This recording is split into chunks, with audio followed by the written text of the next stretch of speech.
Welcome to Catholic Answers Live. David Matheson sitting in for Cy Kellett this afternoon. Cy is taking a couple of days off, well-deserved days off, especially after the last 3 days. We had our fundraising drive, our 3-day quarterly pledge drive. And if you had a chance to donate to that effort, we certainly appreciate it. It was a very good drive for us. We're still a few $1,000s short of our target.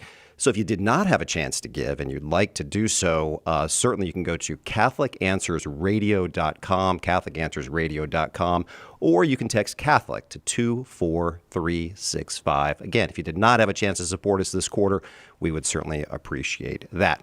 My normal job, as many of you know, is development director here at Catholic Answers, so it's natural for me to talk about fundraising, but that's not why we're here today. In fact, we've got 2 great hours of radio for you, Catholic theology, the Catholic faith, evangelization, apologetics, all of the above, all of the specialties of Catholic Answers. In hour 2, we are going to have a special guest. It's going to be the dynamic Deacon Harold Burke-Sivers. He'll be with us for a full hour talking about evangelization. We're calling it Sharing the Good News, and Deacon Harold's done a few of these sorts of shows with us. He is an expert on evangelization. But in the first hour, we have one of maybe our most popular types of hours we have here on Catholic Answers Live, and that is an open forum with senior apologist Jimmy Akin.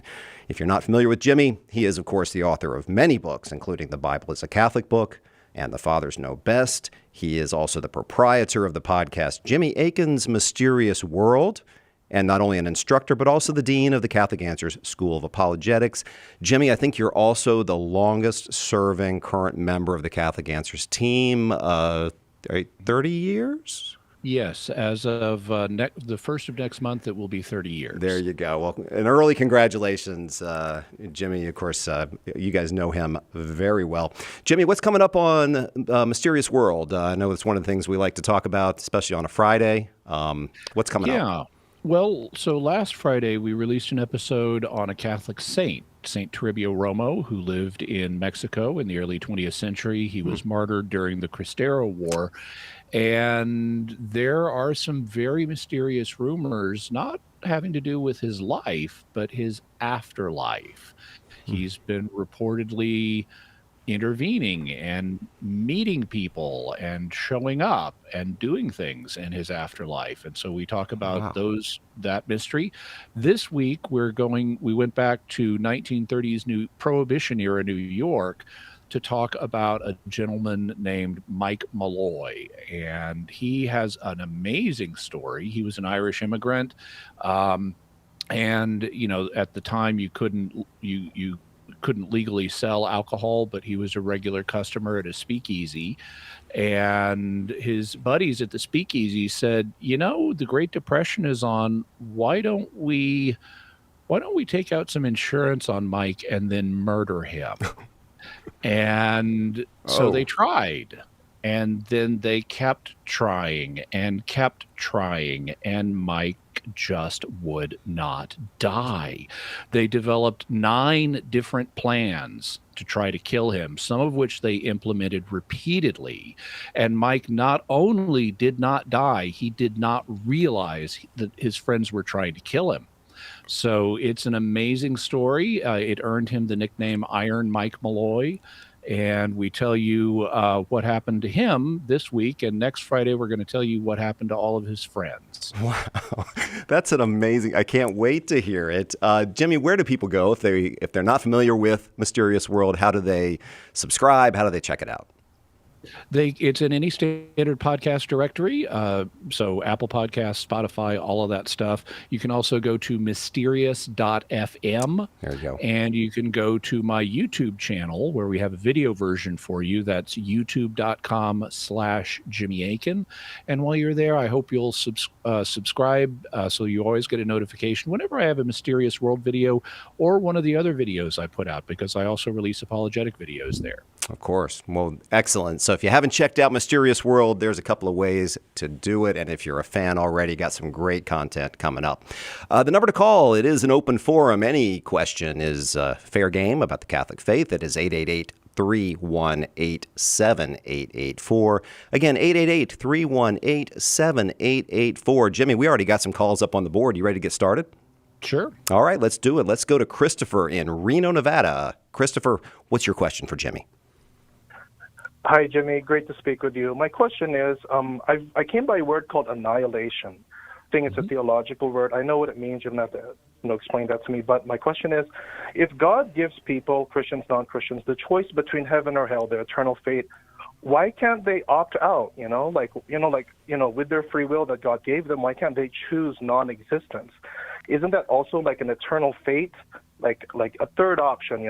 I can't make it to heaven. I don't want to go to hell. So why not just opt out? Non-existence. What do you say? What's your take on that? Okay, so Christopher, even though I don't need to explain the term for you, I'll explain it for other people in the audience who may not be familiar with it. The term annihilate comes from Latin roots that mean to reduce to nothing. And so the idea in a theological context would be that God in the afterlife, instead of sending someone to heaven or hell, might annihilate a person, just cause them to cease to exist. And there have been groups within the broader Christian community who have advocated this, but it's not really the teaching of Scripture. Scripture envisions heaven and hell as our two destinies. If we want to ask why that is, well, let's look at the individual destinies. First, we can look at heaven, and heaven is an obvious good. Heaven is a good state. It's one where all suffering is eliminated and there is great joy and happiness. And that goes on for eternity. So since it goes on for eternity, heaven is an infinite good. And consequently, it would be irrational to say, I'm offering you infinite goodness, but you could choose to just cease to exist if you want. So there doesn't seem to be a good reason for us to be able to opt out of heaven because as a final destiny, because it's an infinitely good one, and consequently it would be irrational to opt out of it. What about hell? Well, this is where it's a little more challenging, because we understand that if someone goes to hell, then they're cutting themselves off from God, the source of all goodness and happiness. And so that's going to frustrate them.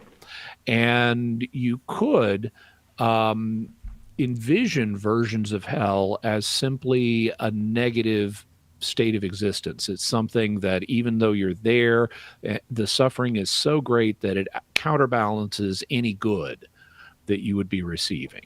And it would be harder to say that it would be irrational to opt out of hell if that was the case. If hell was a net negative, then it might not be irrational to say I'd prefer to be annihilated. And so I can imagine a couple of responses, at least a couple, that deal with why God wouldn't give us a choice to be able to opt out of hell. The first one is a kind of classical approach, which would say, yeah, hell may be a net negative for the people who go there, but they need to go there because of justice, because they have done gravely evil, gravely immoral things against not only other human beings, but against God. And the concept of justice requires that they suffer for their justice. And they wouldn't do that if they simply cease to exist. No pain, no fuss, no muss. Just poof, you're not there anymore. Justice would not be done.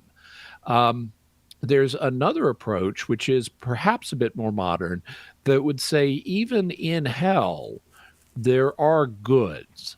You still have, for example, the good of existence. And we maybe should not imagine hell as an exclusively negative thing. It obviously includes negative things because it does include the frustration of deliberately cutting yourself off from God.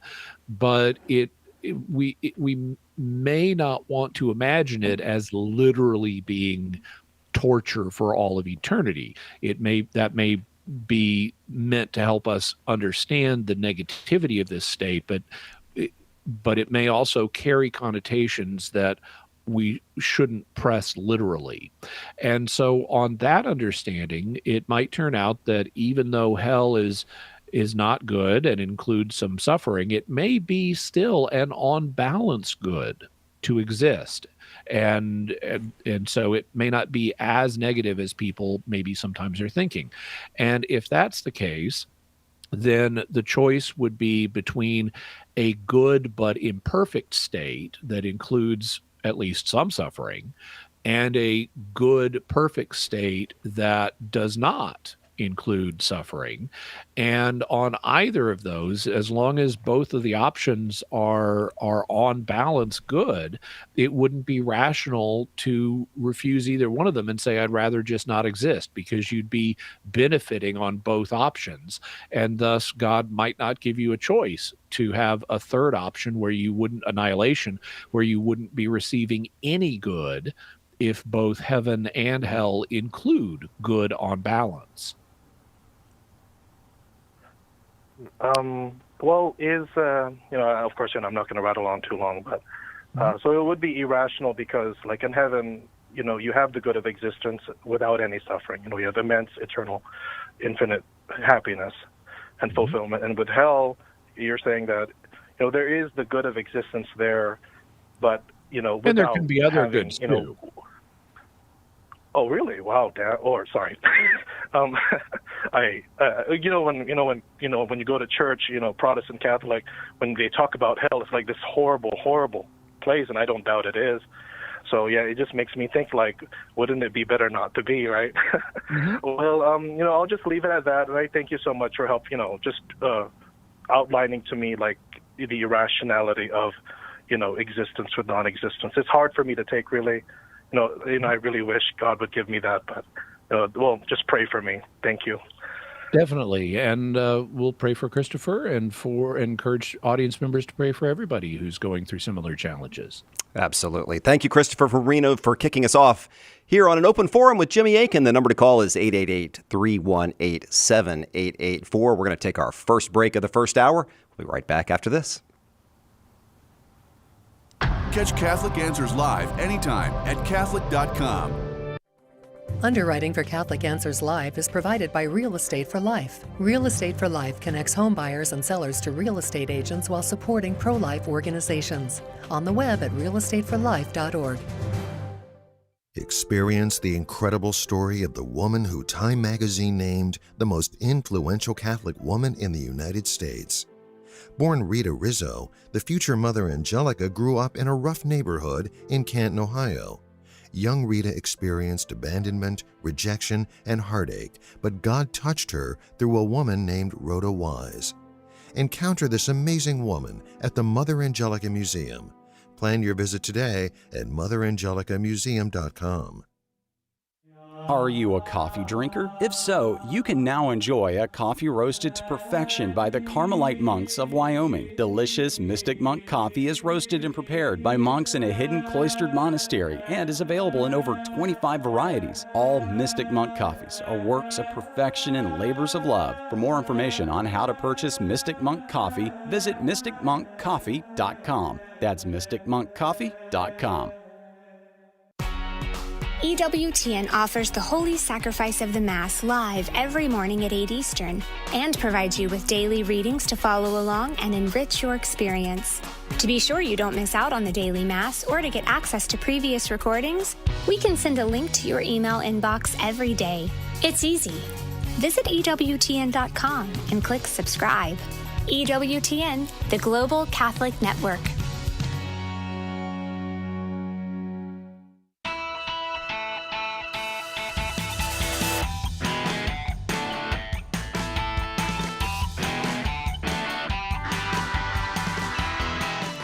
Welcome back to Catholic Answers Live. David Matheson sitting in today for Cy Kellett. Cy taking a couple of well-deserved days off, and we'll look forward to having him back soon. Before we get back to calls, and we've got Louis, Jennifer, and Dan ready to come on the show here shortly.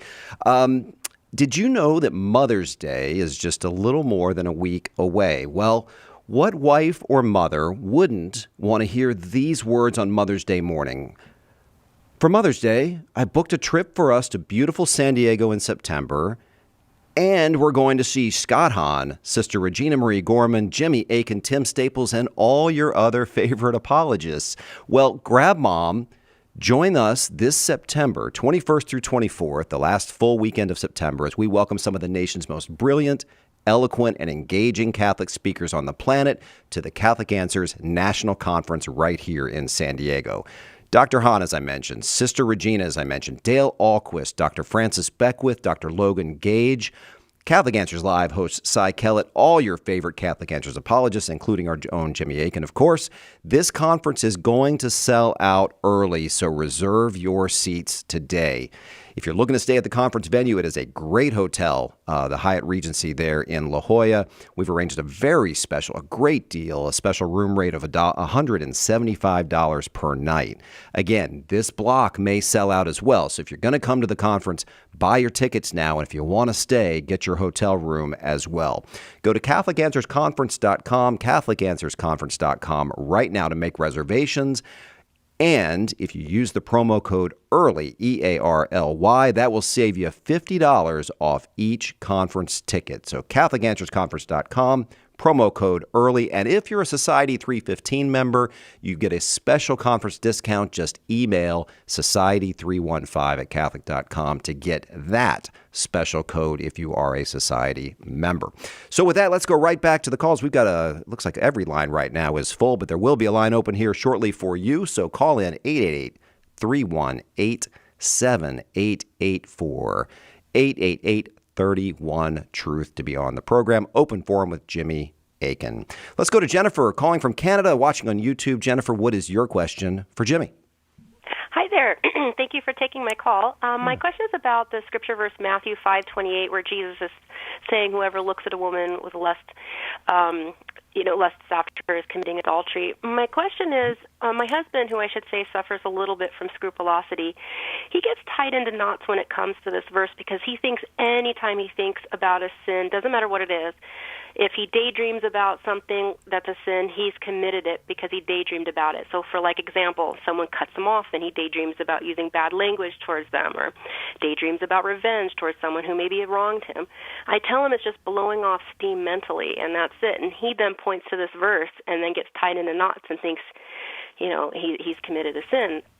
I don't think that's the right way to interpret that verse, but I don't know how to help him with understanding that verse. Well, there are elements of truth in both of your positions. In regard to your position, we do kind of have a need at times to deal with frustrations and so-called, and in colloquial language, blow off steam. One of the and being angry at someone is not itself a problem, and being frustrated with someone is not itself a problem. There may be very good reasons why one is angry at them, and the statement that St. Paul makes, and he's actually quoting the Old Testament here, but his quotation of it indicates it applies to the New Testament age, is be angry and do not sin. Do not let the sun go down on your anger. So that shows us that it's possible to be angry and not sin, as long as you're not nurturing that anger and prolonging it and, literally plotting revenge or things like that. So I think your perspective has a big element of truth in it. So does his perspective, because what Matthew 5:28 shows us, this is as you said, if you look at a woman lustfully, it's the same as committing adultery with her in your heart. That shows us that it's not merely the external violation of a precept or law that is sinful. It can also be the interior violation. We need to be people who are loving on the inside as well as the outside, to the extent that that's possible in our state of life as human beings in a fallen world.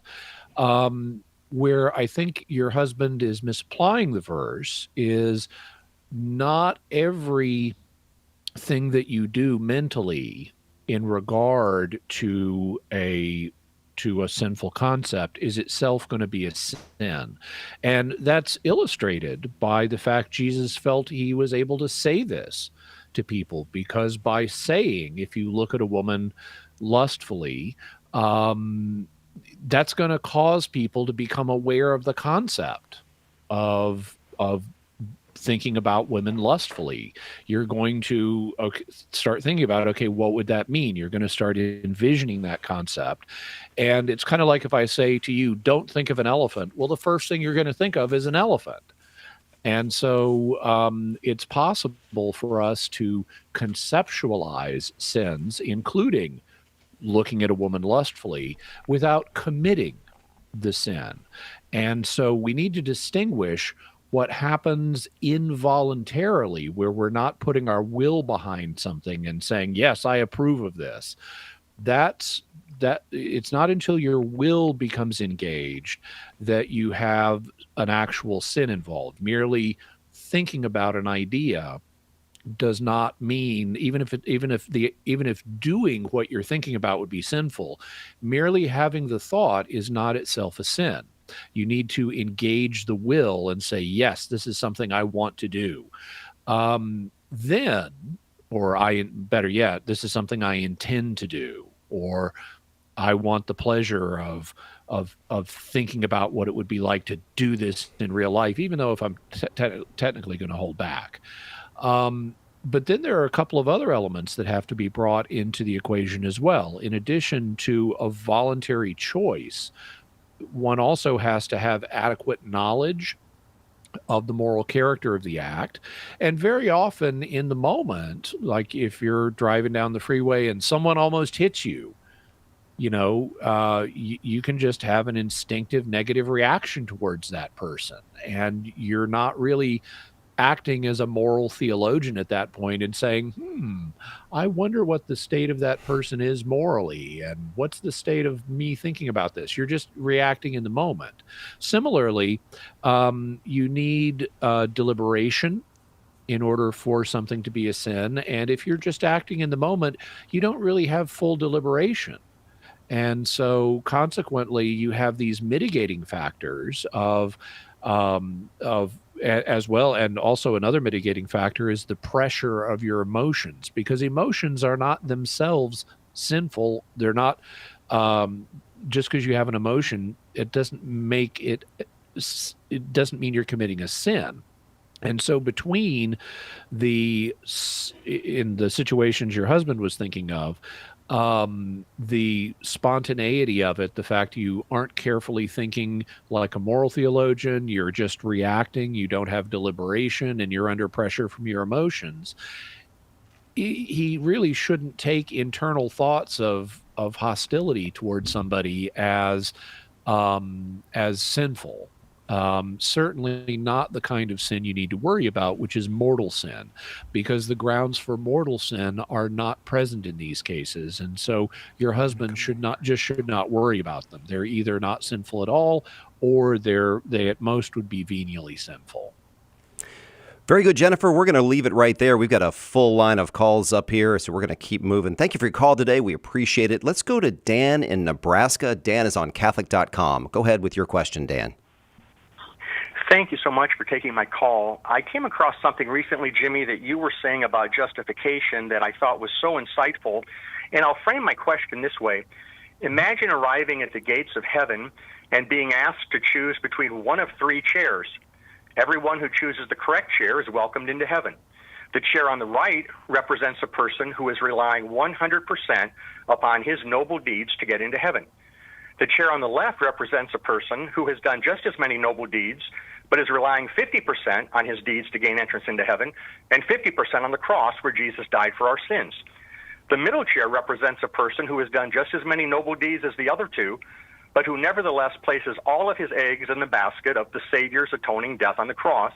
He's relying 100% upon the sacrifice Jesus provided there at Calvary, and 0% upon his noble deeds. So he's trusting in Christ alone to get into paradise. And I was just wondering, Jimmy, if maybe one of those or a couple of those would line up with the Catholic teaching on justifying faith, or just what your thoughts might be on that. So the Catholic position would be that we are redeemed by Jesus Christ. We cannot redeem ourselves. We cannot merit anything in the strict sense before God. And so consequently, it's the third of the options where we are saved purely by God's grace given to us in Jesus Christ. That is what we should be trusting in, not in the quality of our own actions. Now, the New Testament does use the quality of our own actions as part of the Christian life, as evidence that we're on the right path, that we are going to go to heaven. You can read 1 John about loving the brethren is evidence you're going to go to heaven. Also, the New Testament says that God will reward the good deeds we've done, including with things like eternal life. St. Paul talks about that in Romans 2 and again in Galatians 6. But those are results of God's grace, and it's God's grace that we need to be trusting in. Thank you, Dan. We're at the bottom of the first hour. Open forum with Jimmy Akin. The number to call is 888-318-7884. We'll be right back with more Jimmy Akin after this. Want to get right to the core of Christ's saving message? Want a roadmap for living the life Christ calls you to? It's time to look again at the Beatitudes. In his new book, Heart of the Gospel, How the Beatitudes Show Us God's Plan for Happiness, Father Sebastian Walsh demonstrates compellingly how these 8 declarations make up the foundation, the essence, and the final goal of Jesus' teaching. Heart of the Gospel illuminates the scriptural passages from which we get the Beatitudes, explains the significance of their wording, their order, and their timing in Jesus' ministry. And it draws out edifying parallels and connections with salvation history and the lives of the saints. Most importantly, Father Walsh offers wise counsel from his own work as a priest and teacher to help you live the Beatitudes in your own life. Order your copy of Heart of the Gospel today at shop.catholic.com or ask for it at a good Catholic bookstore near you. Want to know more about the origins of the Catholic Church? Joe Heschmeyer explores the beginnings of Christianity. In the early church was the Catholic Church. Joe digs deep into the words and actions of those who lived right after the apostles to refute anti-Catholic claims of how the faith was lived back then. Order your copy of The Early Church Was the Catholic Church today at shop.catholic.com or get it at a good Catholic bookstore near you. If you're not a Bible scholar, the full message of how the Sunday Mass readings fit together can be tough to comprehend. Apologist Carlo Broussard is here to help. Join Carlo every Friday for the Sunday Catholic Word podcast.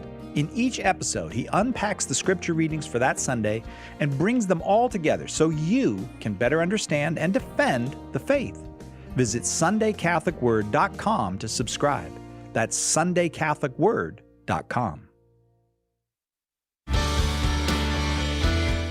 Monday on More to Life, Rejected. Has someone cut you off? Let us help you heal and seek reconnection. That's Monday on More to Life. Now back to Catholic Answers Live.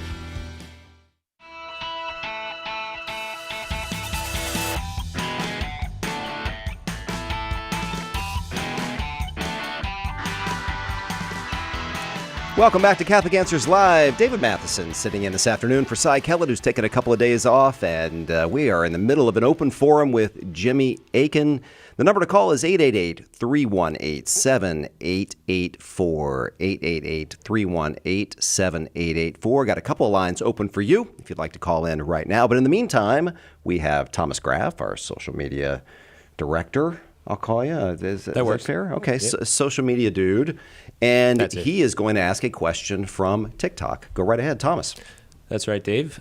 Listeners might know this is the Thomas the TikTok Engine segment. I don't know if we updated Dave on that before coming on the show, but that's what Cy likes to say. I like it. Yeah.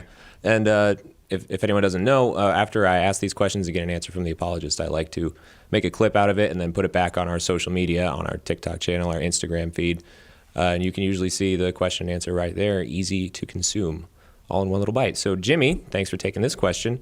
Someone wants to know, can you speak about numerology or angels' numbers? Is it from God or from the devil? Okay, so people may not be aware of what these concepts are. Numerology it can mean different things, but the basic idea in pop culture is that you can use numbers to get mystical information. about something. Like if you add up numbers that are associated with the letters in my name, you might get a final number that's going to tell you something about my personality, or you might use it in fortune telling. What's going to happen to me in the future. Angel numbers are a new phenomenon that's only been discussed in the last few years. An angel number is a repeating number like 111, 222, 1111, 55555, things like that. Or it's a number that displays a pattern like 123 or 321. And the idea here is that when you see an angel number, the mystical powers in the universe are sending you a message of some kind. And people have tried to attribute different meanings to angel numbers the same way they've tried to attribute meanings to the numbers that you might get by adding up a person's name or birthday or things like that. So what are we to make of these practices? Well, it's true that we can give numbers meaning. And there are numbers in the Bible, a few at least, that have special significance in ancient Israelite culture. But it is not the case, and you can show this by doing a careful analysis of numbers in the Bible, it is not the case that every number has a meaning. But to the ancient Hebrews, 7, for example, was a number that symbolized completeness, like the 7 days of the week. That's a complete week. But it doesn't mean every time you see a number 7 that God is sending you a message of completeness. So that would be superstitious. Superstition is attributing more significance to something than it actually has. And if you look at the practice of numerology today, as well as angel numbers, it looks a lot like superstition. If we really could determine facts about people's personalities based on their numerology, or if we really could use it to predict the future, then we should have scientific studies showing that's the case. So where are the scientific studies? They don't exist. And so this looks like a form of just scientific superstition. Great. Thanks, Jimmy. That's it's such a hard field to establish rules about, because it seems like you can prove almost anything if you just shift the right numbers around, right? Correct. And that's why I point to scientific studies. If you really want to check out a theory, you need to rigorously test it. And thus far, I'm not aware of any scientific studies that this theory has survived. All right. Thanks for answering the question, Jimmy. Thank you, Thomas. And if you want to check out the answer to that and share it with your friends on social media, it'll be ready usually by the following Monday. Okay. So, by next Monday. So, keep an eye out for it. Look out for it. And if you're not following us on social media, please do so. Mm-hmm. Let's go back to the phones. We're going to go to Pablo here in California. He is on the Catholic Answers Live app. Pablo, your question for Jimmy. Hey, guys. And I want to say, Jimmy, I really love that video according to Saint Torrio Romo. Oh, thank you. I recently found out about him. And I really loved just everything. So great job on that video. Thank you so much. I've gotten a lot of positive feedback on it. Okay, to go into my question. One thing that I'm having a hard time understanding, the word presbyteros or presbyteros, however you say that in Greek, that the meaning of it that we get is elder, or some people can translate that into priest, which is what I've heard. When I look into the Jewish Tanakh, it seems that the elders were, what's the word? Older people that dealt with either issues within the Sanhedrin or within the people with Israel. And I'm trying to relate that how that goes with like the priesthood of the New Testament, or if there's any correlation there that you can help me out. Okay, so the basic meaning of presbyteros in Greek is old man. or an older man, an elderly person. And it can refer, and the same is true of the Hebrew equivalent. Forgive me, I'm blanking on the Hebrew equivalent term at the moment, but in both of those languages, the root meaning of the word is old man. And over time, because old men are wise, they've lived a long time and managed to survive a long time, which was an accomplishment in the ancient world, which was more dangerous than the world we live in now. If you survived to a ripe old age, you probably knew a few things. And there was also an ethic in their societies that conveyed respect to old men, and so they tended to become leaders, and they could be leaders in a tribe or in a community, and so this led to a second meaning of the term elder. For example, you might have an old man, but he's mentally deficient. Let's say he's become senile. And so as a result, well, he's an old man in one sense, he's an elder in one sense, but he's not an elder of our tribe or community that is functioning as a leader because he's gone senile.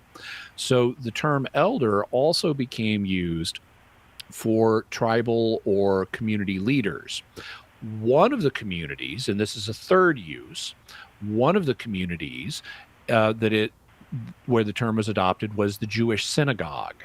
And so local individual synagogues had elders who would tend to be men who were older and who were serving as synagogue leaders.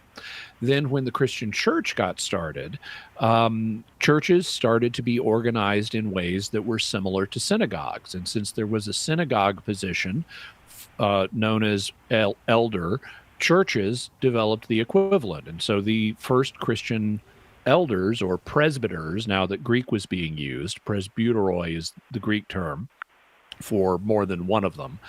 Now that Christian churches had presbyteroi in them, they would tend to be older men who were firm in the Christian faith and could serve as leaders within a Christian church, the same way as you also had elders serving as leaders in a Jewish synagogue. So that's where the office came from. Eventually, after the year 800, when the English language developed, what happened was the word presbyteros, meaning elder or old man, got brought into English in two different ways.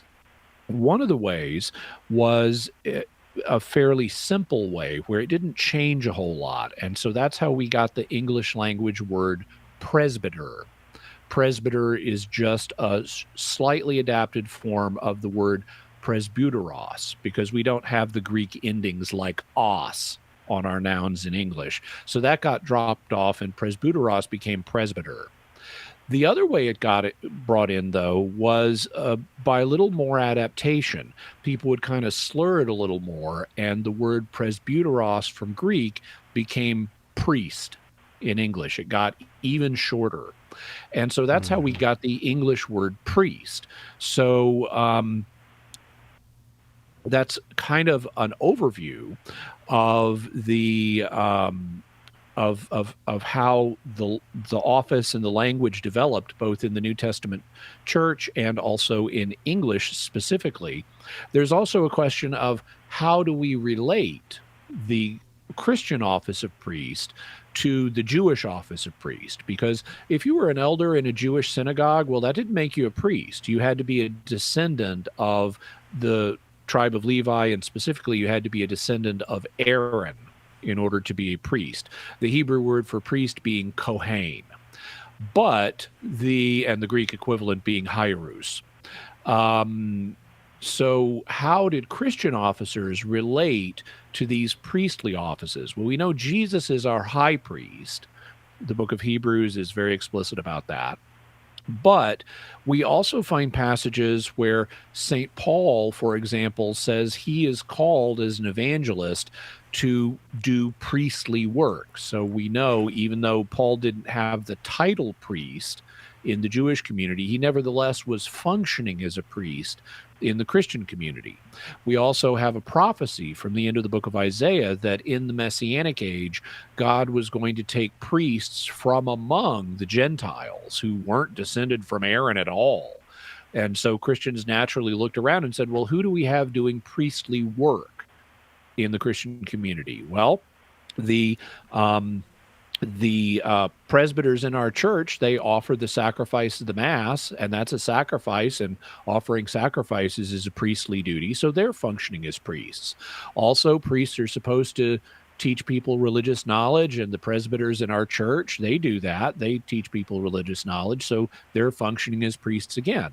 And so based on things like Isaiah's prophecy and St. Paul's statement about his own priestly work and the actual priestly functions performed by presbyters, it became common to map the Christian presbyterate onto the Jewish ministerial priesthood. And so what we see in both the Old and the New Testament is at the top, you've got a high priest. Below that, you've got a ministerial priesthood of men who are specially commissioned to do priestly work. And then below that, you have the common priesthood of all believers, because it's not only the case that all Christians are priests, but before the Christian church, all Jews were considered priests. That's where the "you are a kingdom of priests" line comes from. That's actually from the Old Testament, applying to all of ancient Israel. So you see a common pattern in both the Old and the New Testaments for the priesthood. Thank you, Pablo. We appreciate you calling in this afternoon. We're going to go ahead and take our final break of this hour of Open Forum with Jimmy Akin. We'll be right back after this. This is Archbishop Paul Coakley, the Archdiocese of Oklahoma City, and you're listening to Catholic Answers Live. Do you love praying for people? Have you ever wanted to use your gift of prayer to share Jesus with others and build up the body of Christ? Start a public prayer station with St. Paul Street Evangelization. Listen to people's needs, pray with them, or invite them to meet you at church. St. Paul Street Evangelization can help you get started. Find out how at streetevangelization.com. That's streetevangelization.com. The most original and exclusive Catholic content is on EWTN Radio. You know, we talk story with each of our very unique guests for the whole hour, so that you can go deep with us as you yourself pursue your own story of heroic virtue and as you pursue intimacy with God.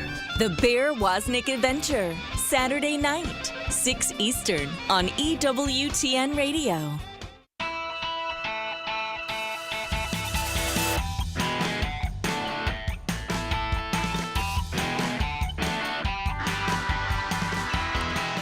Welcome back to Catholic Answers Live. David Matheson sitting in for Cy Kellett this afternoon, and we are concluding 1 hour of Open Forum with Catholic Answers senior apologist Jimmy Akin. We're going to go right back to the phones. Let's go to Marilyn, calling from Dexter, Missouri, listening on 89.1 FM. Go right ahead, Marilyn. Thank you all for taking my call. Excuse me. I was just wondering, why is the Bible not mentioned in the Nicene or the Apostles' Creed? I mean, there's a long list of things that we do believe in. I was just wondering why the Bible is not mentioned. Yeah, so the two creeds are meant to summarize the contents of the Christian faith. So God, his son Jesus, the Holy Spirit, and various other things are part of the contents of the Christian faith. But the Bible isn't so much the contents of the Christian faith as it is one of the sources of the Christian faith. So we have sacred scripture and sacred tradition as the two sources. And at the time, there really wasn't a dispute about the two sources. Everybody recognized that sacred tradition and sacred scripture are the sources that we turn to get the content of our faith. What was under controversy at the time was, what's the content of the faith? In the case of the Nicene Creed, is Jesus literally the Son of God? Is he a divine being, or is he just a created being that's really super? And is the Holy Spirit also similarly, is he a divine person? Is he God, or is he something else? So it was the content of the Christian faith that was under dispute at these councils. And so that's why the creeds are focusing more on the content of the faith. Also, the Apostles' Creed, that was originally a baptismal creed. So before you baptized someone, you wanted to make sure they understood the faith they were embracing. And that, again, would mean they should be able to agree to a brief summary of, here's the content of the Christian faith. And because the focus was on content rather than source, that's why these creeds don't mention the Bible, because they also don't mention tradition, because that's a source rather than the substance, so to speak. Oh, that's a great answer. Thank you so much. No problem. Thank you, Marilyn. We appreciate you calling in this afternoon. Let's keep rolling on down the line. Let's go to Stan in Georgia. Stan, listening on 91.1 FM. Go right ahead with your question for Jimmy. Hey, thank you for taking my call. That's 911 for your soul is our radio station. There you go. I had a question about the annihilation discussion you had with that other caller. And he talked about the choice between heaven, hell, and nothingness. But I thought to myself, and you may have said this, and I may have missed your talking about it, but that we're created in God's image, and therefore we're immortal. And St. Augustine talks in one place about sin as being like a tear in the fabric, and that tear leaves like an emptiness in which there's nothing. Because by sin, you kind of cut yourself off from your created nature and your vocation in God. And by forgiveness and reconciliation and turning toward God, you become part of that fabric again, and you're whole. And so Justin, what's your question for me? I don't know all the images. Well, I don't know about all the images of hell and stuff, but isn't hell, in a way, the idea of you're in sin because you turned away from God, and that's kind of a state of nothingness in itself. Okay, so there are, I guess, a number of things I could say here, but when we sin, we don't become nothing. Sin does involve a defect, and it can involve something that's incomplete. For example, if I murder somebody, I'm obviously not completely loving that person, but it doesn't mean non-existence. And so sin is the abuse of something that really exists. And the nature of the sin will depend on the nature of the thing that's being abused. But utter unreality is not connected with sin, because things that are utterly unreal, like magical unicorns that poop rainbows, they can't commit sin because they don't exist. And similarly, I, as a human being, I can commit sin, but that doesn't make me cease to exist. So even though there is a tradition in Catholic thought of discussing sin in terms of defects and lacks, like I lack full lovingness towards someone, and that's why I sin against them, that lack does not amount to full non-existence. And so you never cross between the categories of existing and not existing in relation to sin, or in relation to the consequences of sin. Thank you, Stan. We appreciate that call as well. We got 3 more calls up here on the line. We're going to try to get to all of you before the show is over. Let's go to Justin in Ontario, Canada, watching on YouTube. Go ahead, Justin. Hey, can y'all hear me? Sure can. All right, that's great. So, I remember about a few weeks ago, I was having a conversation with, I don't know what he was. I think he was a Baptist of some sort, and he was saying how God hates certain people who commit grave sins, and I was talking hates the people that's what he was saying, and I responded to him saying, well, that's not true. That God loves everyone. like he loves all of his creations, and he responded with me saying, does that include Satan himself and his followers? So my question to you is, does God hate Satan and his followers, or does he still, or what's the case with them? Okay, so let's deal with the love question first, then we'll get to the hate question. In regard to love, God does love all of his creatures, and that includes the devil. The devil has many good qualities. You know, he's very intelligent, he's very powerful, he's got a lot of good qualities, but he's misusing those qualities. Notice, however, God not only creates us, he also sustains us in existence. To kind of loop back into our annihilation theme from earlier this episode, if God didn't continuously sustain us in existence, we would simply cease to exist. We would annihilate. And so God continuously creates us and maintains us in existence. And he's doing that not just for us, but for the devil.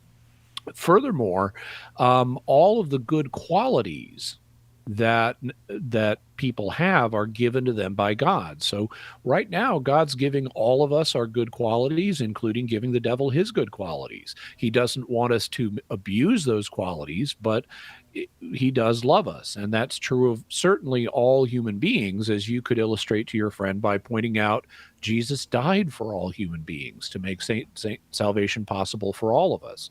So God clearly loves human beings, and if you think about it, yeah, he loves angels and even the bad ones too, just like he loves the bad human beings, because he died for St. Paul when St. Paul was still a sinner. So he loves the good and the bad.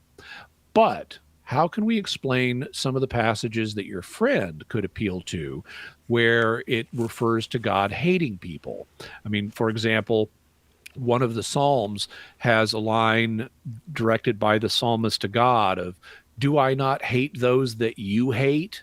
Implying that there are people that God hates. And there are other passages that says things like God hates those who oppress widows and orphans and hold back wages and things like that. So we do have passages that describe God hating people. How do we square those with the fact also that God also loves people? Well, I think the answer is that neither set of passages is meant to be read by itself, as if this is all there is to what God is like. They both represent complex sides of, or they represent different sides of a complex truth. God loves everybody, including sinners. That's why he died for them. But he also doesn't approve of them sinning. So it could be also said legitimately that God hates sinners. Those are just two different sides of a more complex truth. Mm-hmm. And I think the same kind of complexity applies both to humans who are good and bad and to angels who are good and bad. Both modes of language can be used, but should not be used to the exclusion of the other mode of language. Thank you, Justin. We appreciate you calling in once again today, this afternoon from Ontario, Canada. Let's quickly go to Paula in Raleigh, North Carolina, listening on Sirius XM radio. Paula, go ahead with your question for Jimmy, and we're short on time here. Okay, I'll make it fast. Thanks. So I'm familiar with heaven and hell and purgatory, and as a spoiler alert, have you ever watched the show The Good Place? Yes, I have. Don't spoil it for the audience. Right, so you know what happens there. How do we know we're not living in hell? Well, it's not unpleasant. Life is good. I mean, there may be periods in life where we're frustrated or depressed or something like that. But on balance, life is worth living, which is testified to by the fact that most people don't commit suicide. They'd rather be here than kill themselves and go somewhere else. So I would say that's at least what a philosopher would call prima facie, or on its face, evidence that we're not living in hell. Now, I can imagine scenarios like from the Twilight Zone where God is tricking us and so forth. But my question at that point would be, so what evidence do you have that this is the case? Because it sure doesn't seem, I don't feel like I'm in hell. So if you want to propose that something contrary to appearances is true, you're welcome to do that. You could propose, for example, that any number of things, but you're going to need evidence to back up your proposal. If you don't have evidence that appearances are false, then you should assume the appearances are accurate, and the appearances are that we're not in hell. Thank you, Paula. We appreciate you calling in this afternoon. Thanks for listening. Thank you, Jimmy, for another great hour of Open Forum. No problem. Coming up, Deacon Harold Burke-Sivers, the dynamic deacon, will be on the air with us for our second hour of the show today, talking about evangelization. The number to call is 888-318-7884, 888-318-7884. We'll be right back after this break on Catholic Answers Live.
Welcome to Catholic Answers Live. David Matheson sitting in for Cy Kellett this afternoon. Cy is taking a couple days off with some well-deserved vacation after we just completed our 3-day quarterly fundraising drive just this week. In fact, we completed it yesterday. In fact, if you didn't have a chance to give and support what we do here on the air, you can still go to CatholicAnswersRadio.com or text Catholic to 24365 to support us. And we certainly appreciate all those who did so Tuesday through Thursday of this week.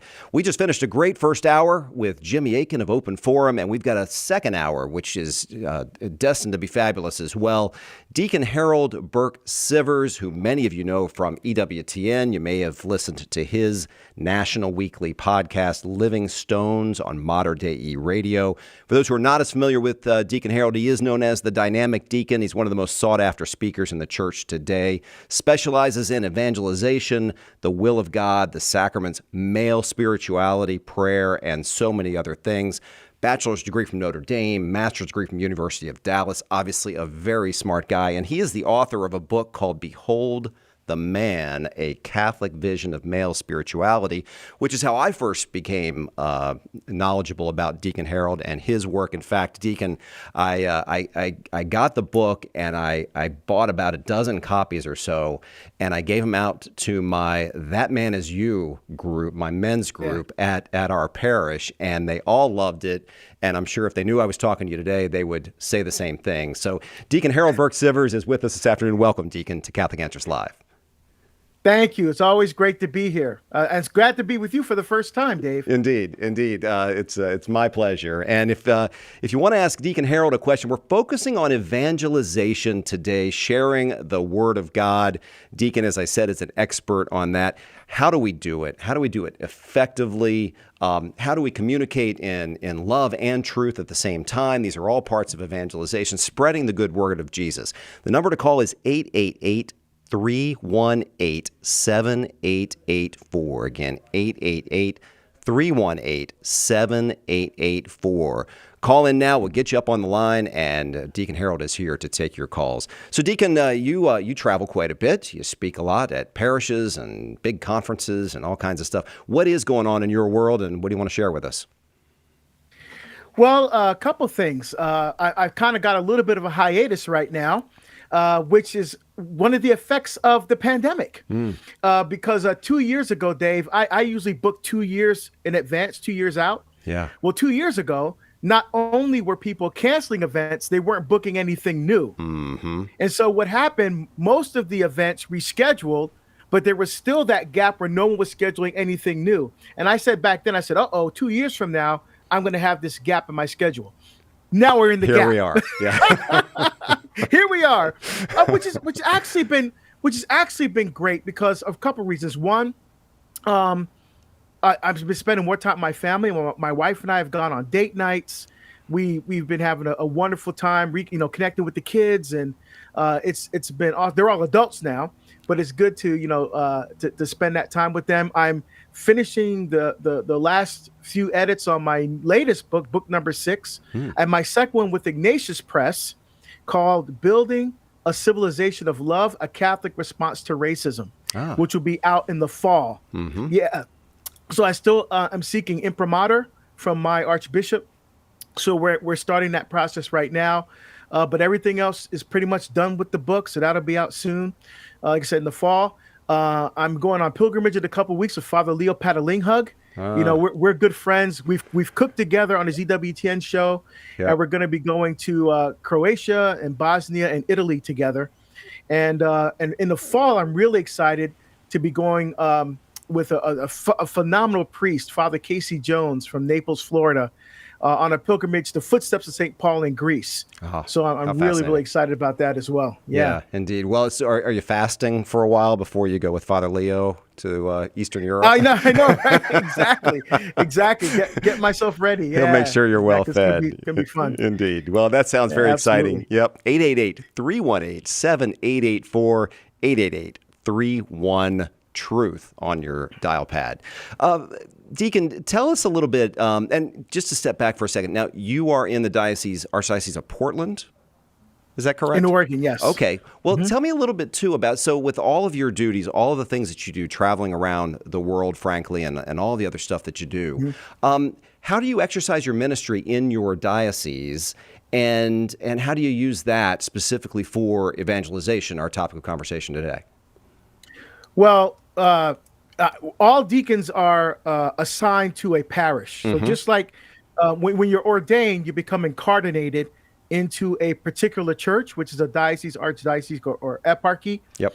And so in this diocese, we're assigned to a parish and to an apostolate when you're ordained. Okay. So my parish assignment is Immaculate Heart of Mary. That's where I've been for the 20 years of my ordination.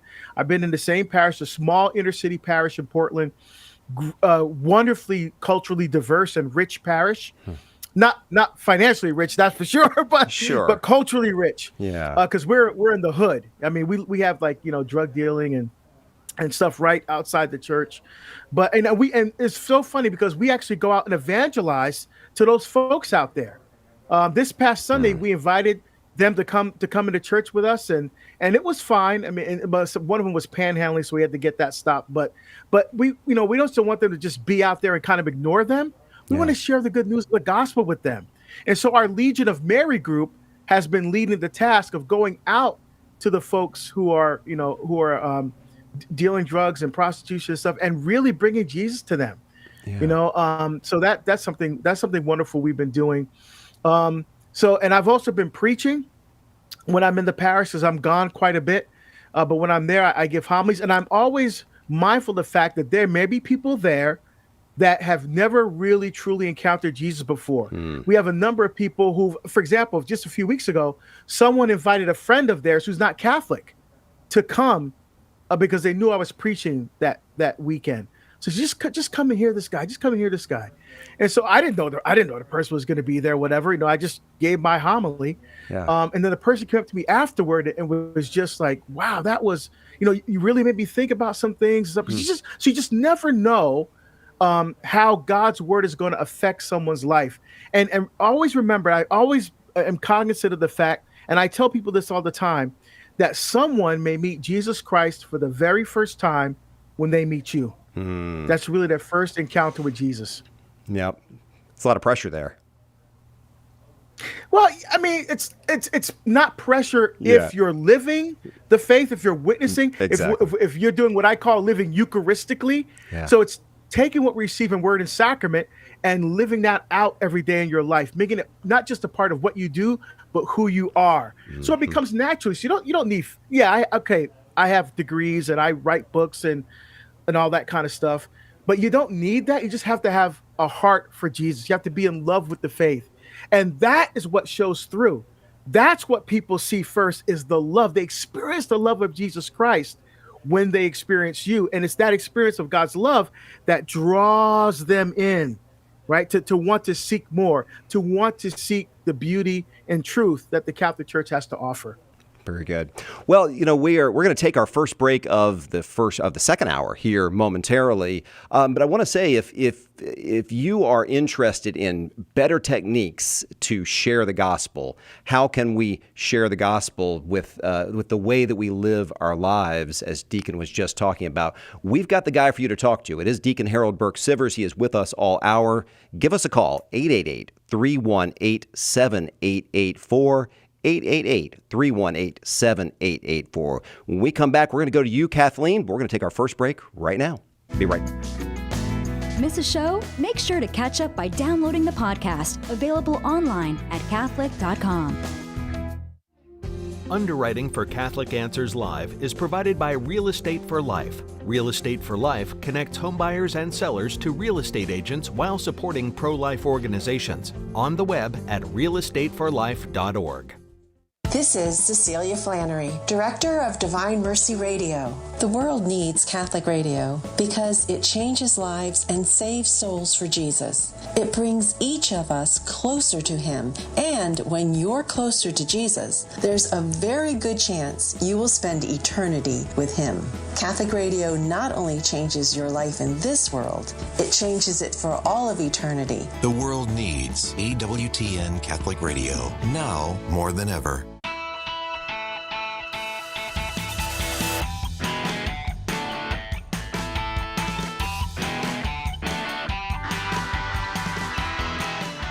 Welcome back to Catholic Answers Live. David Matheson sitting in for Cy Kellett today, who's taken a couple of days off. We are here with an hour about evangelization with one of the experts, Deacon Harold Burke-Sivers. Give us a call here at 888-318-7884, 888-318-7884. We want to hear from you, just like we're about to hear from Kathleen, calling from Tulsa, Oklahoma, listening on St. Michael's Radio. Kathleen, go right ahead with your question for Deacon Harold.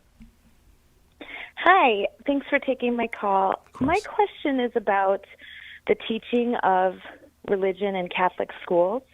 I went to Catholic schools my whole life, and I have 2 young adult children who also went to Catholic schools their whole lives. And there just doesn't seem to be a tendency to teach religion as an academic subject with expectations like science or math would have. It was always kind of the blow-off class, and outside of sacramental prep, the focus would be entirely on social justice. So I think, we've turned out generation after generation of people who can't defend our faith. In fact, we don't even know that we don't know our faith. And so it's left to us as adults to sort of come back to the faith or to catechize ourselves. And I'm wondering what we can do and how many generations have to be left like this before we do something about actually teaching our wonderful faith. Wow, that is. I love that question, Kathleen. That is great, and I could not agree with you more. I am also a lifelong product of Catholic schools. I remember, Kathleen, growing up.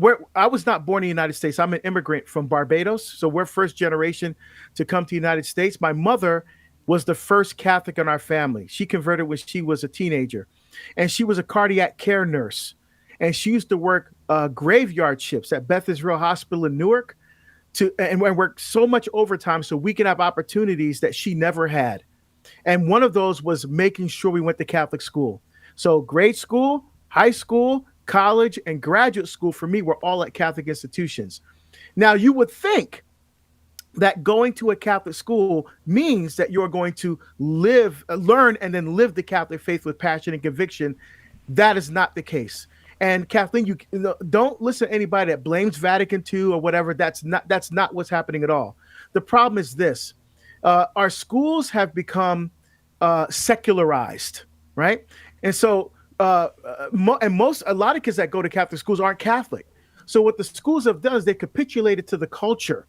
So instead of, for example, if I send my kids to a Muslim school, do you think that the Muslims are going to say, well, we're going to stop teaching Quran, we're going to stop teaching, about Muhammad, and because the Catholics are here now, so we have to dumb down our faith so it's palpable for Catholics? They won't do that, but we do that all the time. And I'm not, again, I'm making a general statement. I'm not talking about all Catholic schools, but a lot of them have basically drunk the Kool-Aid of the culture. So I would say don't send your kids to Catholic school if they're not teaching the Catholic faith, because all you're doing is paying for a very expensive public school. That's all you're doing. So what can we do about it? Now, there's some things that are being done. For example, I was in the Diocese of Great Falls, Billings, Montana, and the bishop there is ensuring that the Catholic high schools are actually teaching apologetics to the students. Because what a lot of schools have done, they've done what you said, Kathleen. They've watered it down to just be social justice. Let's do good to everybody kind of stuff. Not saying that social justice is bad, but it's kind of this watered down Catholic social justice. Or they're afraid to talk about the difficult issues of abortion and gender and all these kinds of things. So what can we do about that? Money talks, right? So if we say I will not support these Catholic schools that are teaching the Catholic faith, because what they're supposed to be doing, Kathleen, they're supposed to be supporting what parents are doing at home, right? They're not taking the place of what parents are doing at home, but supporting what the parents are doing at home and helping to strengthen their children's faith. So they make that connection between the mind and the heart. So if they're not doing that, don't send them there. I'd rather take my chances with public school and have the kids actually learn how to defend the faith practically, rather than spend money sending them there where they just learn basically a watered down faith. And the things you have to be knowledgeable yourself, as you were talking about, Kathleen. Parents have to educate themselves in the faith, because remember, parents are the primary educators of their children. So if I can't give what I don't have. If Dave said to me, Deacon Harold, give me $20, and I went to my wallet, which is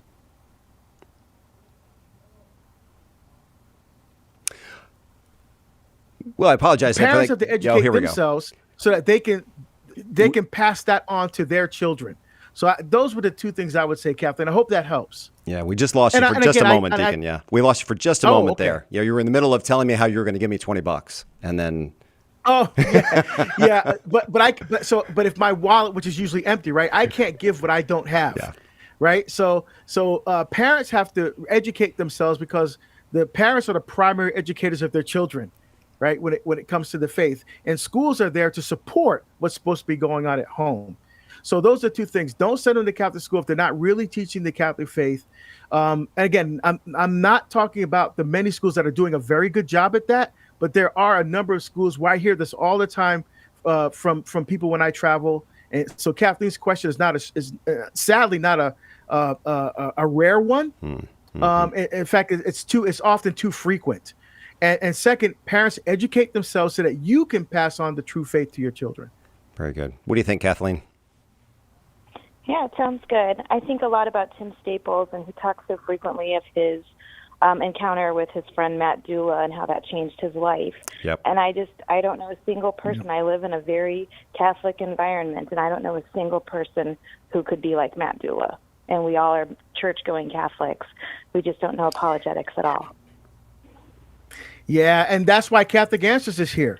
You know, I send people to Catholic Answers all the time.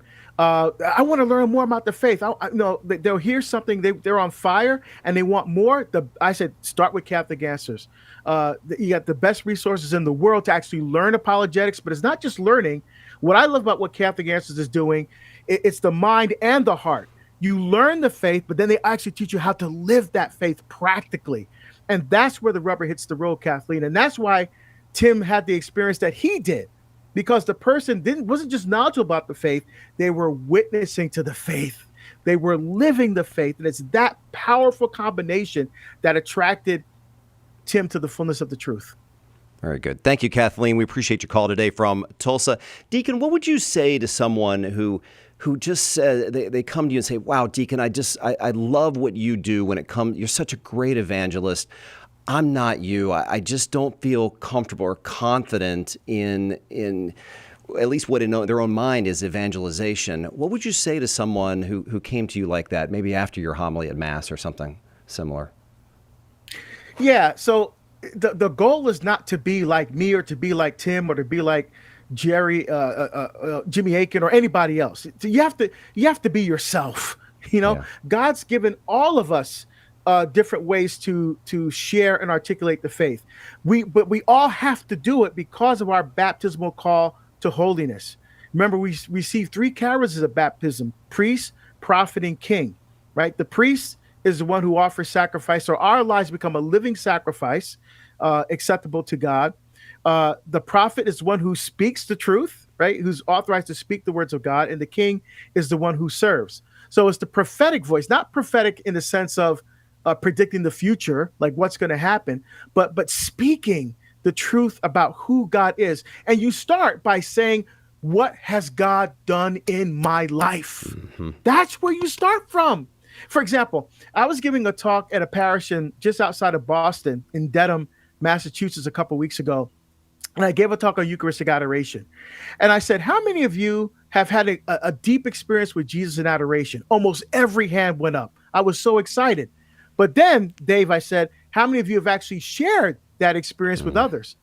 Only half the hands went up, right? Right. So it's wonderful that we're having these powerful experiences of Christ, but we have to share. And that's where it starts. You don't need a degree for that. You just have to be vulnerable, right? Just as Christ shared that beautiful gift of his vulnerability on the cross, right? We have to be vulnerable, not be afraid to share the power of God's love working in our lives. Now, someone at first may say, oh man, you're just a Jesus freak. Oh, you're just, they may say these things that out of their mouth, but in their heart, they're going, wow, I want what she has. wow, I wish I had what he has. So the words are coming out of their mouth because they're used to saying it, but in their hearts, you're planting seeds.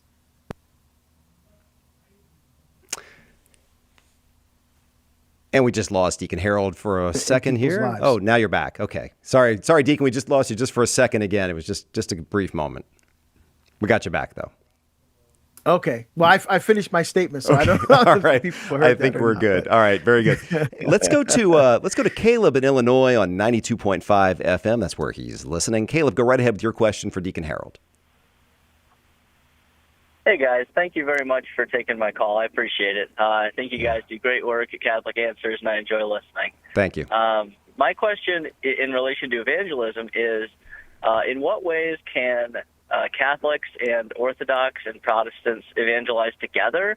And are there limits to that ecumenism that can take place between the three as they try to evangelize non-Christians? So if you could talk a little bit about that, that would be great.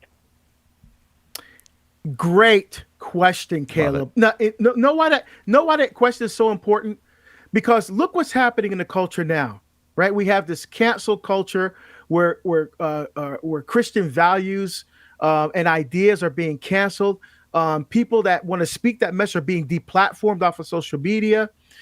We have the culture of woke.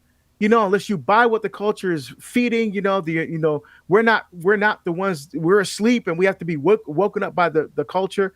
With all that going on, our witness as people of faith becomes even more powerful. And so what we have to do, as I agree with you, Caleb, is to come together, but we have to focus on the things that we agree on, right? Yes, that's not to negate or to minimize the differences between us as Catholics and our Orthodox and Protestant brothers and sisters. But let's find points of convergence. Let's find things that we can actually talk about so we can have one united voice against this culture. Because you can be sure the culture is united in its moral relativism against us, people of faith. And so we have to respond in love, right? But it has Ephesians 4:15, Paul says, speak the truth in love. But we have to respond with a united voice. So what are things that we can come together on? I believe things like life issues, abortion, euthanasia, fetal stem cell research, gender issues. I think those are things that we can come together on and have a united voice in order to really address what's going on in the culture and respond with one voice, right? One, as St. Paul says, one faith, one baptism, one God and Father of us all. So, and Jesus prayed in John's gospel that they may be one as you are one and I are one. So until we're able to get that intellectual and full faith unity, at least let's come together now on issues we can agree upon, especially moral issues of the culture, and speak with one voice. And I think that's how we begin to counter what's happening in the culture. What do you think, Caleb? I think that's wonderful. Thank you very much. You bet. Thanks for calling in today. Hey, before we take our break here at the bottom of the hour, I just want to bring everybody's, all the listeners' attention to the Catholic Answers National Conference, which is coming up this September right here in San Diego. Of course, Mother's Day is just a little more than a week away. What wife or mother wouldn't want to hear that you have just bought them tickets not only to go to beautiful San Diego in September, but to come see Dr. Scott Hahn, Sister Regina Marie, Jimmy Akin, Tim Staples, and all the others at the Catholic Answers National Conference. So that is coming up once again this September 21st through 24th here in lovely San Diego. I mentioned Dr. Hahn, also Sister Regina, but Dale Ahlquist, Dr. Francis Beckwith, Dr. Logan Gage, Cy Kellett will be your MC once again, and of course, all of your favorite Catholic Answers apologists. This conference is going to sell out early. Make sure to buy your tickets today. And then if you want to stay with us at the Hyatt Regency there in La Jolla, we've got a great rate, $175 a night. That may also sell out soon. So buy your tickets to the conference and get your hotel nights at the Hyatt Regency in La Jolla. You can go to CatholicAnswersConference.com now to make your reservations. CatholicAnswersConference.com, all one word. The promo code EARLY, EARLY, the promo code EARLY will save you $50 off your conference ticket. And if you are a Society 315 member, Society 315, of course, is our monthly Givers Club, you can also get an even better discount. Just email society315@catholic.com, society315@catholic.com, and you can take advantage of that club discount. One more half hour with Deacon Harold Burke-Sivers, the dynamic deacon, talking about evangelization.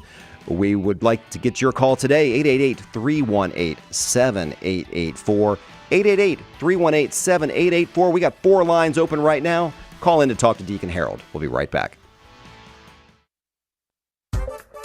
Are you ready to defend your faith in a world of unbelief?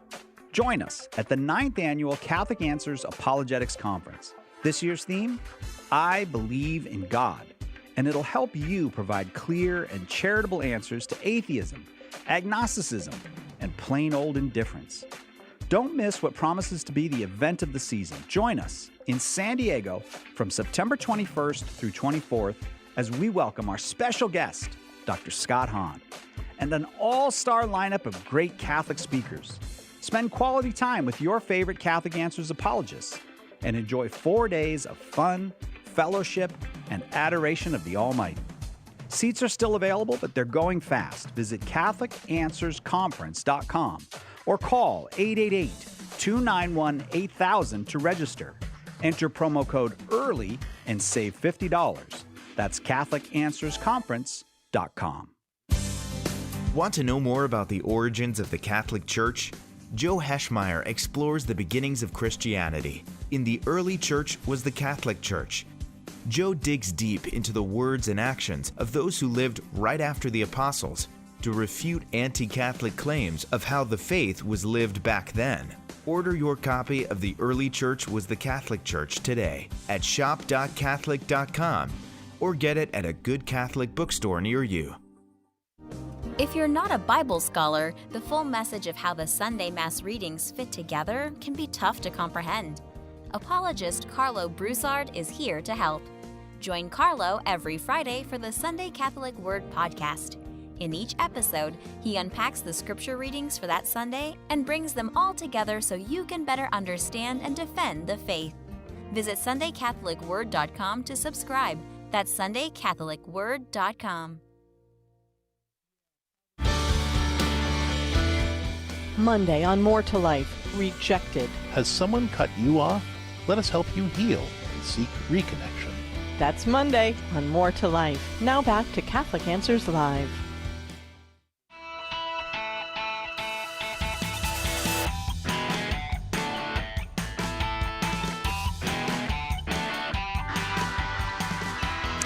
Welcome back to Catholic Answers Live. David Matheson sitting in for Cy Kellett this afternoon. Cy, once again, is taking a couple of well-deserved days off, and I'm happy to be with you here today. I'm normally the fundraising director here at Catholic Answers. We just wrapped up our 3-day pledge drive, and we thank you again for everyone who had a chance to support us during that effort and help keep us funded for the next 3 months. We have a special guest this afternoon for this second hour. We're talking about evangelization, how to do it, how to get good at it, how to overcome maybe any lack of confidence that you might have when it comes to evangelizing. And our guest, of course, is Doctor. You could be a doctor, right? A little more education maybe, but Deacon Harold Burke-Sivers, the dynamic deacon, is with us, and evangelization, of course, is one of his specialties. Let's go right back to the phones, Deacon. We'll go to Steve in Memphis, Tennessee, listening on the EWTN app. Go right ahead, Steve. Thank you. So, Deacon, I appreciate all your comments earlier, but wanted to kind of follow up and get your thoughts on the Catholic education from the perspective of teachers. And, one of the things I've observed is, the kids today in the classroom have really 2 things going. One is what you talked about is, the parents are not super catechized. And also, we're asking, say, 5th graders, 6th graders, 7th graders to learn a somewhat complicated subject. So it's like saying 20 years later, I couldn't tell you about biology or geography or whatever because there wasn't a lifelong learning continuum. So I've really liked your teachings in a lot of areas with youth and young adult education, but just wonder, what are your thoughts on just the overall continuum of education to really reinforce our catechesis and not make it all about grade school? Yeah. Oh man, Steve, you hit the nail right on the head. Seriously. I mean, because think about it, that's where our Protestant brothers and sisters have us beat as Catholics. If you start going to a Protestant church, for example, from the time you're like in kindergarten, you're learning Bible passages, you're learning Bible songs, you're learning, scriptures. That's a continuum. It goes all the way through high school until you graduate and go to college. I mean, so you're continually learning. It's just part of the experience of being part of that community. The problem is, again, I'm doing broad brushstrokes here, right? We have a tendency to compartmentalize how we educate our children. So, for example, when they're the age of reason, about 7 years old, we have first reconciliation or first communion, right? And then if they don't go to Catholic school, there's kind of this break. Maybe there's like a group, a middle school group or something like that, like middle school youth group, maybe a high school youth group. And, we shouldn't just be filling with pizza and soda, right? We should be having them how to learn the faith, and they connect that faith with their everyday lived experience. How do we articulate the faith? How do we express the faith? Age appropriate, right? At all levels. And there are wonderful materials out there that do just that. They're just not widespread throughout the Catholic education system. So we have, so you have first communion, and then you have confirmation, which for a lot of young people is Catholic graduation. Mm-hmm. Because maybe at the parish level, there has to be a continuum where they're constantly learning, age appropriate, not just learning the faith, but also how to live that faith, how to witness to that faith. And that's I think is gonna be the key to long-term growth in the church. So I couldn't agree with you more, Steve. Well, I think you're right on point. You've done some great job teaching, and just Catholic Answers alone is such a great continuum of that. And I think our parishes have really embraced the new evangelization and the continuing education, and we have to keep doing that. Again, I wouldn't know geography if I left it at 5th grade. So thank you for all you do. Well, no, thank you, Stephen. The other thing is this. Even though Dave has become an expert and all this stuff, but here's the thing: you see all these books behind me as well. If you're watching on YouTube, the more I learn, the more I realize how much I don't know. Mm-hmm. So there's always something to learn, always areas to grow when it comes to our Catholic faith. So it's like a treasure that can never be exhausted. So we should always be longing and thirsting and drawing deeply from the wellspring of the wisdom that's been given to us in the Catholic Church. Very good. Steve, thank you for calling. We appreciate that. Deacon, how can someone who wants to be a better evangelizer, is there a way to practice? You know what I'm getting at? Is there and gain confidence in these sorts of conversations? What do you think? I think you should practice with a friend. That's the thing. So you have someone going, hey, let me try this argument on you. Like, okay, let's say you're like, because who does this really well? It's Trent Horn. He has a video, and I don't have the link in front of me right now, but he has a video. I think it's in Archdiocese of San Francisco, where he did a training for just the regular person in the pew, the parish there, on how to talk about pro-life issues. And so he taught them the technique, and then they practiced on each other, which I was watching and going, yes, that's awesome. Because now they're actually get to experience what it's like to hear the argument. You feel a little bit of the tension, and then how do you respond to that? How do you clear your mind so you can think, articulate the truths and beauty of the faith clearly, so you're not just getting caught up in the emotion of the moment. I think things like that. And again, practicing with a friend. Say, hey, let me try this argument on you. Let me give this example. What do you think? And just do it that way. You know what I do is I'm in airports all the time. As I'm walking from one gate to the other, I'm thinking, what if someone stopped me right now and said, oh, I see, because I wear a crucifix all the time where I travel. I have it on constantly because I can't wear clerics. So that's my witness, wearing that crucifix and miraculous medal. Right. And I always think, what if someone stopped me right now and said, oh, you're one of those Jesus freaks. Your church was the cause for all the problems in the world. What would I say right now? You see, so I start running through scenarios like that in my head. So if they do happen, people say, well, how are you able to come up with something like that on the spot? Well, I practice in my mind, and I have these interactions. I practice. So when it does happen, I'm not totally just cold. It's something, okay, let me pull from my experience here and share something. Again, it's not about winning arguments. The whole goal is, how do I get this person in front of me to want to listen to more of what I have to say? That's right. the key. Yeah. You want them to say, oh, tell me more. Right? Yes. Or they may walk away angry. Yeah. But they walked away thinking. They walked away thinking. And now when that anger subsides and their mind starts to think, okay, wait a minute. He asked something I couldn't answer. Okay, let me go. I want to hear more about this. And now the Holy Spirit can start to work on that person, because now they're open to receiving more of the truth that you try to give to them. Very good. Let's go to John in Pennsylvania. John, you're listening on Holy Spirit Radio. Go right ahead for Deacon Harold. Good evening, gentlemen. Good evening. My question is basically, how do you evangelize people in your own family who are now nuns? I mean, they grow up, they went to Catholic school, they even went to Catholic high school, Catholic college, and it's like, and they're my age or maybe a little bit younger, in their 60s, and there's like no way to get through. All I can do is pray for them, and then I think maybe if I carried a 2x4, I could whack them upside the head, but I don't even think that would work. You get to the point where you say, I think all I can do is pray, because even when they come out of the hospital after some kind of like a major incident, a heart attack, and you start to talk to them, and they went back to church, and then they totally ignore it. You can call them up and offer to take them, they still don't want to go. How do you handle that? Oh, John, man, that is the question. See, here's the thing. What you're asking, John, is also connected with Catholic education, because the questions people are asking, John, is, I don't understand. I sent my kid to Catholic school. They got confirmed. They went to youth group. They were at mass with us every Sunday. What happened? Well, so many of our young people have become fans of Jesus and not followers. I think we've totally underestimated the attraction and the pull of this culture on our young people's hearts. So yes, they may know stuff about the faith, but they don't know Jesus.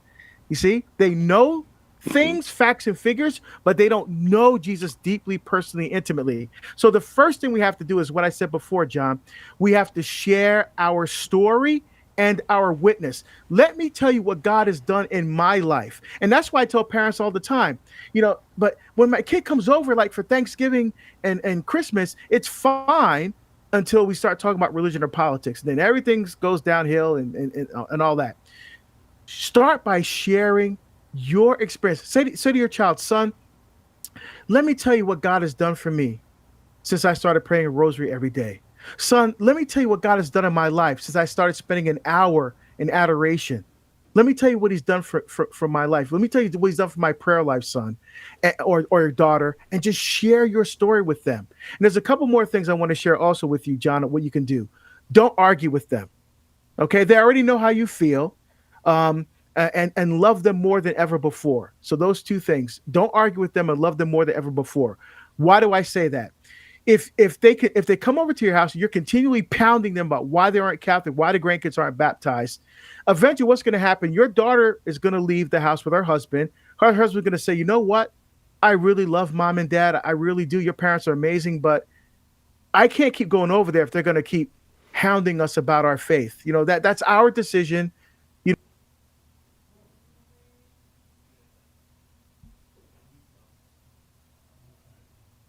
Who do you think that she's going to listen to? Remember what the Bible says. Therefore, a man leaves his father and mother and cleaves to his wife, not his parents, and they become one. She's going to listen to him, and you'll never see her again, right? So don't argue with them. They already know how you feel, but love them more than ever before. That means this, John.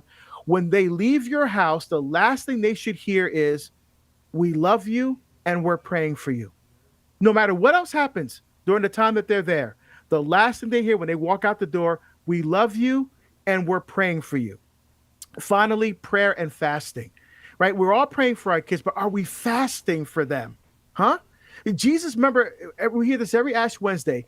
When you fast, not if you fast, when you fast. There was the expectation that Jesus had for us to be fasting, because when you fast from food or you fast from something that you enjoy, that longing, that desire really speaks to the fact that what you're really hungering for and desiring is a deep, intimate relationship with Jesus Christ.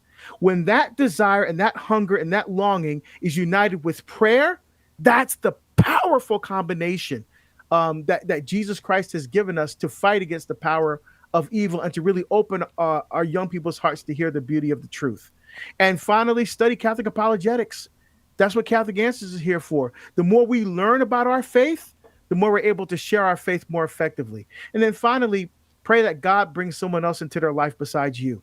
In a lot of cases, the parents have been doing it, but when the kid hears me or Tim Staples or Trent Horn or Jimmy Akin or one of the other amazing apologists, or Scott Hahn, folks like that, what you're saying the same thing that the parents have been saying, but they're hearing it differently because it's not you. See, precisely because it's not mom and dad, they're able to hear that beautiful information, maybe presented differently, but their hearts are more open to receiving it because they're hearing it differently from someone else, or maybe presented in a way that their heart is more open to. So that's what I would say, John. I hope that's helpful to you. Yes, thank you very, very much. You bet, John. You're most welcome. Yeah, thanks for calling in. Let's take our final break of this hour.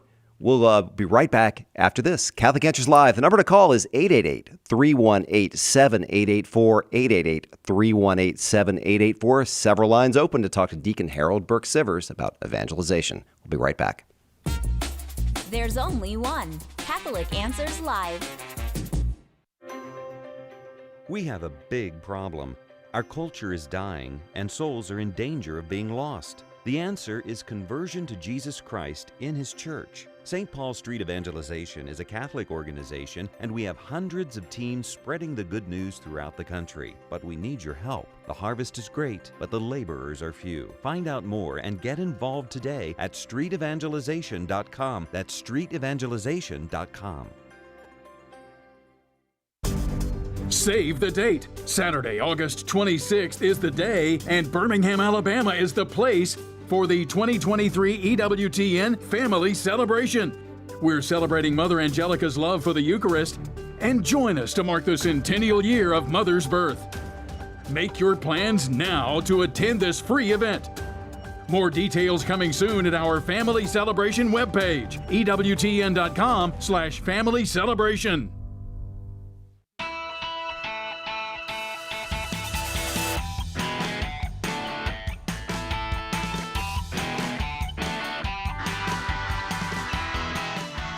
Welcome back to Catholic Answers Live. David Matheson sitting in for Cy Kellett this afternoon. Our guest is Deacon Harold Burke-Sivers, the dynamic deacon. We are talking about evangelization. And the number to call is 888-318-7884. 888-318-7884. Deacon, as we think about evangelization and we think about, I loved John's question earlier about how to evangelize one's own family, and you gave a great answer, and I think you kind of edged into this a little bit as well, but particularly with young people. Right. And not just I'll say this, adults evangelizing to young people, but young people evangelizing to each other. What are you seeing out there specifically with that demographic? Yeah, that's a great question and that's super important, because I remember in Bishop Barron's presentation to the U.S. bishops on evangelization. Remember, he's chair of the Bishops' Committee on Evangelization. Mm-hmm. He did a presentation where he talked about the average age when a person makes the intellectual decision that I am no longer Catholic is 13 years old. That means they've effectively left the faith before they even left their parents' house, right? And so I think a powerful way to counter that is when you have young Catholics who are on fire and in love evangelizing other young Catholics. Yeah. Right? Because it's a peer thing. It's not just these adults out here telling me things. It's people my own age. Wait a minute. How'd they get like that? Wait a minute. How come they're like that. Now, at first, they may be be made fun of, but just like anything else, I remember when I was working in law enforcement in a public school district in Salem, Oregon, and you'd have these fights. Like one kid was being bullied, and these other guys were laughing. But when you talk to the kids who were laughing, they're laughing because everybody else is laughing. They went for part of the group, but in their heart, they're saying, "Wow, I really feel for that kid," or "Wow, that kid really stood up." Or, "I wish that I had the strength to fight against this." So even though on the outside, they may be showing one thing, on the inside, their hearts are moving. So I think a powerful witness to that is things like in some areas like Life Teen, or things like what Focus is doing, and I know there's a couple other programs. We have Youth Evangelizing Youth. Yeah. And I know for a fact that some of these places, they're using resources from Catholic Answers to learn more about the faith, and then that helps them to articulate the faith clearly and effectively to their peer groups. Yeah, especially when it comes to human sexuality and the gender stuff. I mean, that's huge now. Mm-hmm. And so I think it's very effective when you have people that age group talking to their peers about these difficult issues. And as you said, not being able to give what you don't have, right? That's where it really does come on to the person themselves to be able to, we're talking about evangelization and sharing the good news, to be able to take it that one step further, right? Yeah, because it's not just about learning and having knowledge about the faith, mm-hmm. right? Because it's not just, okay, I know what the church teaches, but that's not the question that people are fighting against. It's why does the church teach that, and why should I believe it? Right. Why should I align my life to put my life in line with what the church teaches? That's the hard part. So yes, we can articulate, here's what the church teaches, because a lot of people actually don't know what the church teaches. Even if they do know they still don't okay, what's that have to do with me? Right? Because we're living in a culture that worships the Trinity of me, myself, and I. Right? I'm the center of all meaning and existence. But what young people have to show other young people, that it's not about you. It's when you give yourself away in love is when you truly find yourself in God. Is when you make a gift of yourself, that's when your fullest potential as a human being can be realized. It's not about you. It's about how I can be a gift to others and to witness to that, which is so countercultural today, but it's beautiful. And you see the heart starting to move. I remember I gave an example once. I brought these two young people up, and I was doing an example of cohabitation, right? About, marriage prep. You have two people that are living together. And I asked a question directly to the guy. And here's the thing, Dave. I asked for two volunteers, and I did not know that these two were actually dating. Oh. And they were clearly having premarital sex. I didn't know any of this. I just asked for two volunteers to come up. And so when I asked this question to the guy, I said, do you plan on having sex with anybody other than your wife after you get married? He goes, no. He goes, why? You're doing it now. You haven't a relationship with somebody. He goes, oh, come on, man. He goes, we're going to get married. That's why we're here. We're in love, right? I said, really? So let me see if I understand what you're saying. So you're married for a month.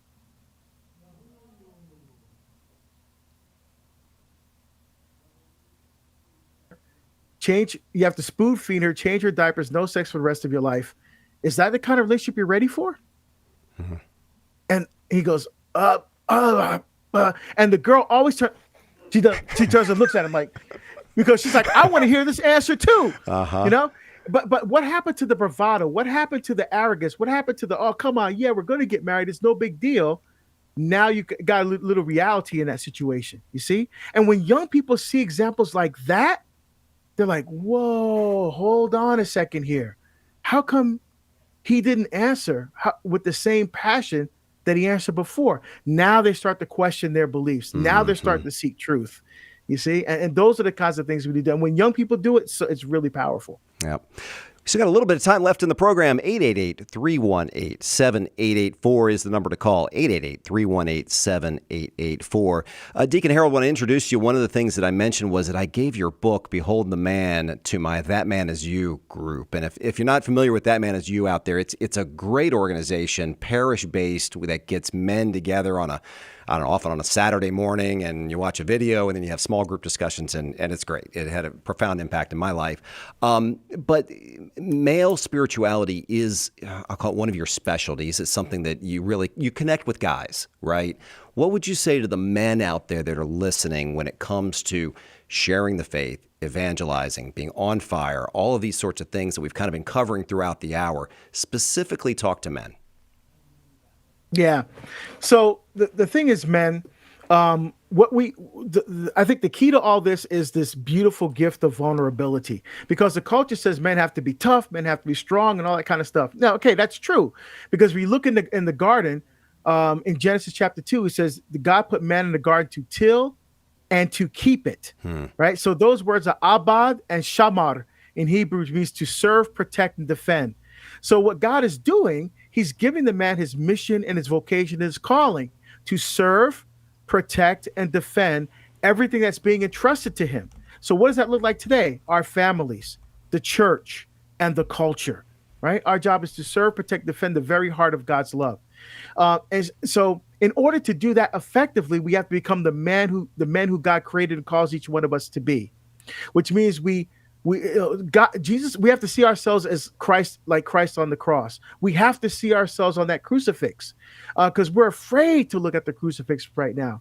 We don't want to see ourselves on there, but that's exactly who we need to see each other if we're going to be effective witnesses of the gospel to the world.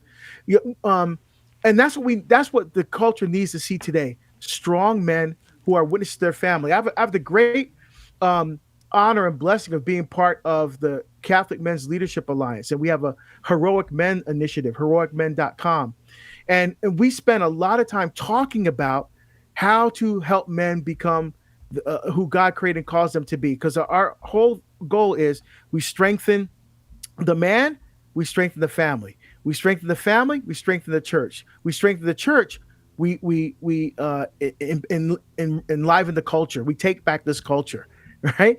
And that's the key. But the men have to be the ones, because we're the ones that are the leaders. Why are we the leaders? Because we're the chief servants. We're the chief servants of the culture. But in order to be effective servants, we have to be effective witnesses. And so there are some amazing resources out there. Again, heroicmen.com. I think the best resources in the world for Catholic men, quite frankly.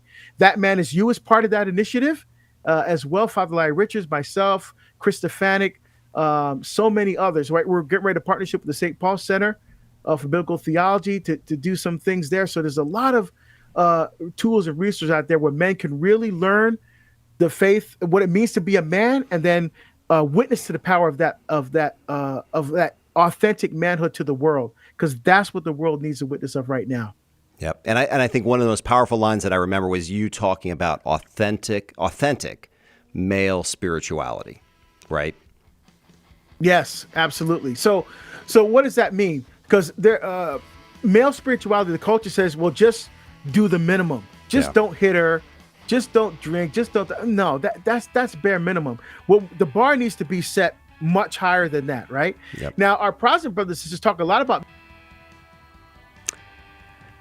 And we just lost Deacon Harold here at the end of the show. The crucifix. Yeah, right? There we go. So what we have to do again, if you want to read the last chapter of my book, it explains Ephesians chapter 6 and goes through each piece of the armor of God. It shows how to live that male spirituality out in the world every day. Very good. Deacon Harold, what a pleasure. Thank you for being with us this afternoon. And thank you for listening to Catholic Answers Live. We'll be back on Monday with 2 hours with Joe Heschmeyer. Pray for us. We'll pray for you. Have a great night.